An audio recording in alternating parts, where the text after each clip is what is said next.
Going on, everybody? Smitty from around the 412 here for another previewing the opponent video.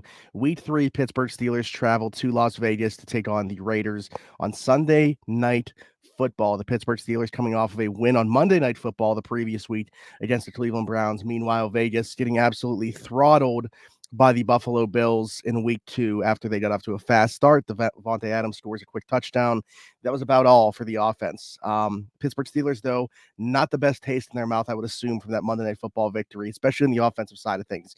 You really didn't see them take a ton of steps forward following that game in week 1 where they got blown out against San Fran. It was better. I think that there were some strides there, but still it left a lot to be desired. They need a get-right spot. I think Vegas kind of presents that here when you look at the way that Vegas has looked through 2 weeks.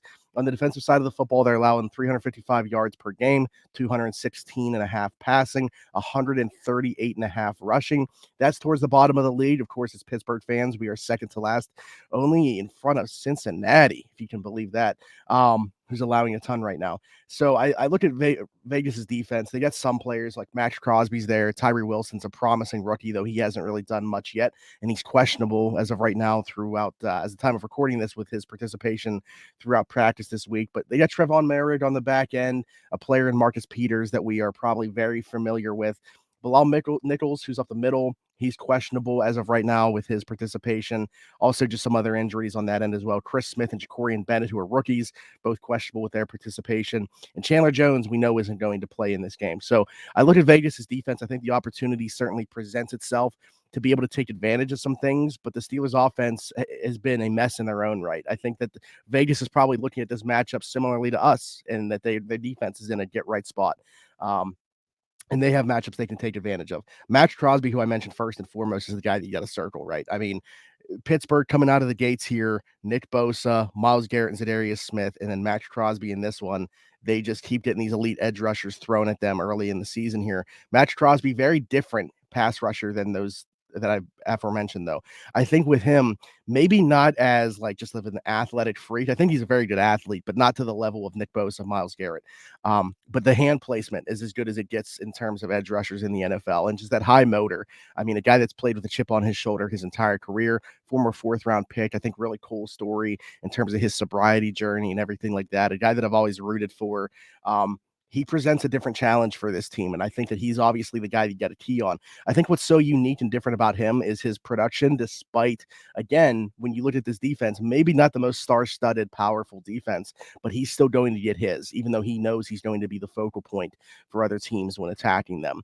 Chuks Okorafor is going to see a lot of him. I think that's another difference between him and those aforementioned guys, is he pretty much stays on that side. He's going to be rushing. You know where he's going to be rushing from. You know the alignment that he's going to be rushing from. But I think that we're going to see a lot of Darnell Washington, 12 personnel, chipping on him, just doing some unique things to try to help out Chuks Okorafor. Because one-on-one, Chuks Okorafor, all credit to him. That's not a matchup, in my opinion, that would go well for him. If you're looking at him and just saying, hey, we're going to put you on an island against Maxx Crosby, best of luck, pal. I don't really see that as something that the Steelers want to do on Sunday night. I think it's very clear that he is the guy to key in, and I think the Pittsburgh Steelers are going to do so. Let's flip it around and maybe look at some of the Raiders' offensive performance up to this point and some of the players to key in on as well. They got the 3rd lowest offensive yards per game right now at 250.5.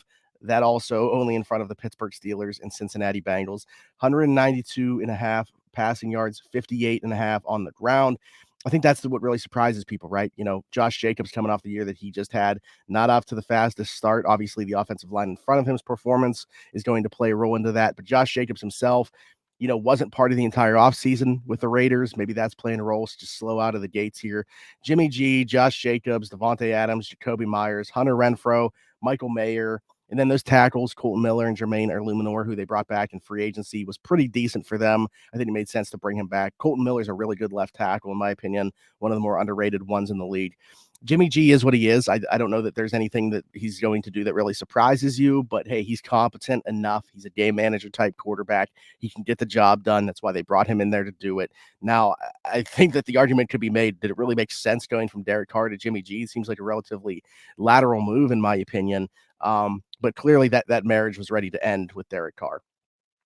Davante Adams and Jakobi Myers are going to present some unique challenges for that secondary as well, both clearing the protocols, and they both sound good to go for Sunday night as of the time of recording this. So I think when you look at both of those guys, very different skill sets. Davante Adams, maybe not getting the same shine as he once did in Green Bay, still right up there, that upper echelon of receivers. The Steelers did do a nice job of minimizing him last year. That was obviously in a very different weather condition than what we expect to see on Sunday night. So I would say that Davante Adams is in a much better spot to be able to do a little bit more in this game than he did in that game, going back to last year on Christmas Eve. I think everybody recognizes him as one of the upper echelon wide receivers in the league, and he's going to get that type of attention. Now, what does that look like from the Pittsburgh Steelers defensive side? Pittsburgh, I don't expect them to shadow, right? I think it's going to be, they're going to rely on, whether it's Patrick Peterson, whether it's Levi Wallace, whether it's Joey Porter Jr., when they go into nickel and dime. I think that if he lines up in the slot, could maybe see some different things as well, because I think that's something that Davante Adams can do as well. He can move inside, outside, and give you a little bit of both. So I think that the Steelers are going to rely just on whoever is on that side of the field. I don't really think that they want to shadow him. You can maybe offer some help over top. We could see Minkah Fitzpatrick. Heck, we saw Minkah Fitzpatrick playing some boundary corner last week right off the jump. That first snap on Monday Night Football resulting in an interception for Alex Highsmith going the other way. So I'm curious to see the utilization there. Jakobi Myers, who they brought in from free agency, really good player too. Relatively productive in New England in a low pass volume offense and not a very good offense. Coming here, how different is it going to be? Yeah, I don't know, but the player's not getting any worse. Like, he is still a really good player. I think he presents a different challenge for them. His ability to stretch the field a little bit, very reliable target for them. And then Hunter Renfrow, if you want to talk about reliable over the middle of the field, that's why you probably won't see a ton of Davante Adams in the slot, is Hunter Renfrow's involvement. But they want to go three wide often. So I'm curious to see what that means in terms of the way that the Steelers secondary and Terrell Austin decide to match up with these guys. And then we'll see if, they get more involvement from their tight ends. I mean, Austin Hooper's there. They spent a relatively high pick on Michael Mayer. And then Josh Jacobs can catch the ball to the backfield too. Josh Jacobs is the reason I was saving this for last. Vegas not off to a great start running the ball, but Pittsburgh is giving up a ton on the ground this year. So it's a get right spot for somebody. Who is it a get right spot for? Hopefully the Pittsburgh Steelers. But still, obviously, the absence of Cam Hayward. Larry Ogunjobi stepped up in a big way last week, but they still allowed a ton on the ground to Cleveland, which you would expect when you're playing Cleveland. Even though Nick Chubb got hurt in that football game, Jerome Ford stepped in, broke off a big run, and they still had over 200 yards rushing in that football game. And for Vegas, if you're looking at that, your mouth is probably watering at that matchup.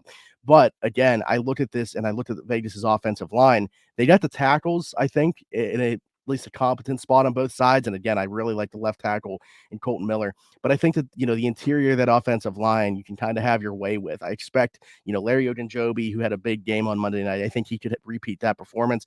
Keanu Benton, I would like to see his snaps continue to increase.